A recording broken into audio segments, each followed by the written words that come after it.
গর্ভবতী গাভীকে কি কৃমিনাশক করা যায়? অনেকেই ভয় পান কৃমির ওষুধ দিলে যদি বাচ্চার ক্ষতি হয়, কিন্তু সত্যিটা হলো সময় মতো কৃমিমুক্ত না করলে গাভীর থেকে বেশি ক্ষতি হয় বাছুরের।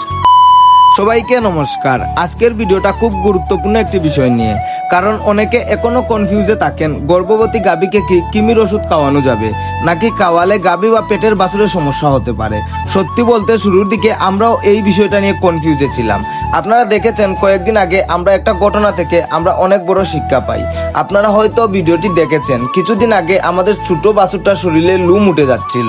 সত্যি বলতে ওই সময় আমরা অনেক চিন্তায় পড়ে গিয়েছিলাম কেন এই সমস্যাটা হয়েছিল। তখন আমরা একটু রিসার্চ করে দেখলাম যে এর একটা বড় কারণ ছিল কৃমি। কারণ আমাদের এই দেশি গাভীটাকে বীজ দেওয়ার পর থেকে বাছুর জন্ম দেওয়া পর্যন্ত একবারও কৃমির ওষুধ খাওয়ানো হয়নি। কারণ আজ করব কাল করব করতে করতে আর কৃমিমুক্ত করা হয়নি। সেই কারণে ওই বাছুরটি জন্মের পর থেকে ওইটার একটার পর একটা সমস্যা হয়েই যাচ্ছিল।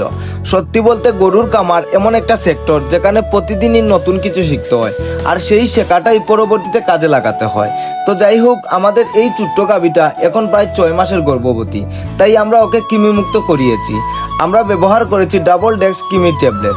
সাধারণত প্রায় 100 কেজি ওজনের জন্য একটা ট্যাবলেট ব্যবহার করা হয়, তবে অবশ্যই ভেট ডক্টরের পরামর্শ অনুযায়ী ব্যবহার করাটা সবচেয়ে ভালো।